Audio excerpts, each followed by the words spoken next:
नमस्कार दोस्तों, स्वागत है आप सभी का स्मार्ट क्लास के कॉल एग्ज़ाम पर। दोस्तों, अभी हम लोग उत्तर प्रदेश पीसीएस के 2023 के पूछे जाने वाले प्रश्नों के बारे में डिस्कशन कर रहे हैं।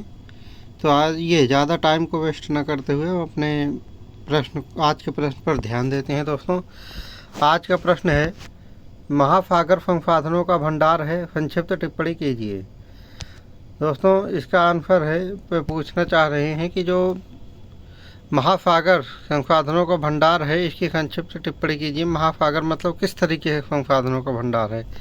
तो आइए देखते हैं दोस्तों। महासागर संसाधनों का विशाल भंडार है और ये संसाधन कई प्रकार के होते हैं जो सीधे या अप्रत्यक्ष रूप से मानव जीवन और आर्थिक गतिविधियों में महत्वपूर्ण भूमिका निभाते हैं। तो आइए देखते हैं दोस्तों कौन कौन से महत्वपूर्ण संसाधन हैं। पहला नंबर है जलीय जीव संसाधन, और इसमें है मछली और समुद्री जीव। महासागर विश्व की मछली पकड़ने की प्रमुख जगह है। 2022 में वैश्विक मछली उत्पादन का लगभग, दोस्तों ये 2023 का प्रश्न पूछा गया है, इसलिए हम 2022 के आंकड़े ले रहे हैं। जब आप 2024 का अटैम्प्ट कर रहे होंगे, जब 2023 के आंकड़े लेना, और जब 2025 के अटैम्प्ट कर रहे होंगे तो उस समय का जो करंट अफेयर में 2024 में होगा उसका आंकड़ा लेना। तो यहाँ हम क्योंकि 2023 के प्रश्नों का डिस्कशन कर रहे हैं, इसलिए हमने 2022 का आंकड़ा लिया है। तो दोस्तों, 2022 में वैश्विक मछली उत्पादन लगभग 179 मिलियन टन था, जिसमें से 87% हिस्सा समुद्री मछली पकड़ने से आया था। मछली पालन, एक्वाकल्चर, 2022 में वैश्विक मछली पालन उत्पादन का लगभग 85 मिलियन टन था, जिसमें बड़ी हिस्सेदारी समुद्री मछली पालन थी। दूसरा है दोस्तों खनिज संसाधन, तेल और गैस।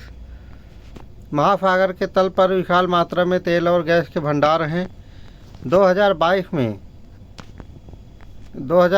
में विश्व के कुल तेल उत्पादन का लगभग 30% समुद्र से आया था।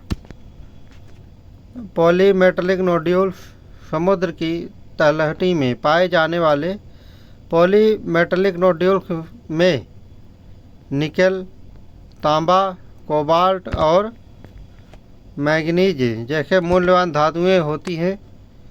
अनुमान है कि क्लेरियन क्लिपरटन जोन CCZ में 21 बिलियन टन से अधिक नोड्यूल्स मौजूद हैं। तीसरा है दोस्तों ऊर्जा संसाधन। अब इसमें ज्वारीय ऊर्जा, ज्वार भाटा से उत्पन्न ऊर्जा का दोहन कर ज्वारीय ऊर्जा उत्पन्न की जा सकती है। वर्तमान में दुनिया भर में लगभग 500 मेगावाट ज्वारीय ऊर्जा की क्षमता है। समुद्री पवन ऊर्जा,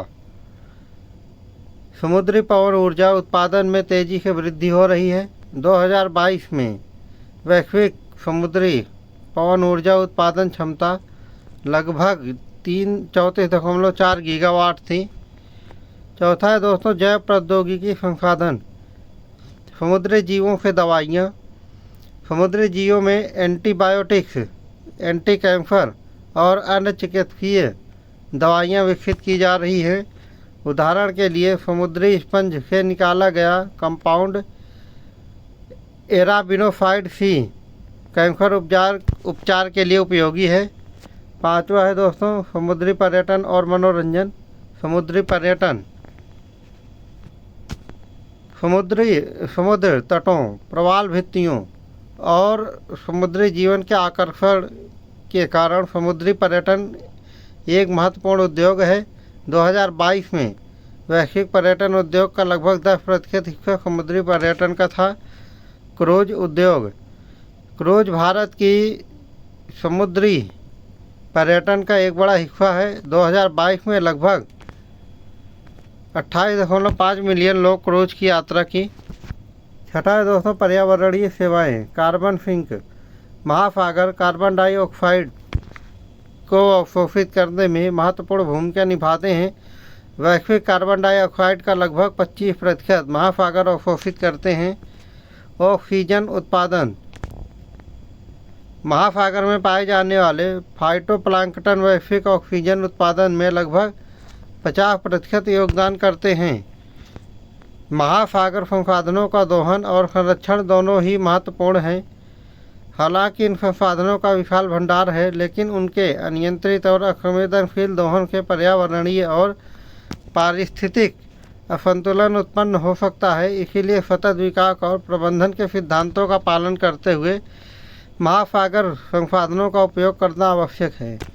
तो दोस्तों, आज का प्रश्न था महासागरीय संसाधनों के बारे में, जो कि हमने बहुत ही डिटेल से और बहुत ही तथ्यों के साथ, पूरे तथ्यों के साथ डिस्कशन किया है। और अगर आप इस तरीके का आंसर लिखते हैं तो निश्चित ही आप बहुत ही अच्छा नंबर लेके आएंगे अपने एग्ज़ाम में। और मेन आंसर दोस्तों कोई एक ही परफेक्ट आंसर नहीं होता है, आप इससे अलग भी आंसर दे सकते हो, और लेकिन ये आंसर का एक अच्छा प्रारूप है।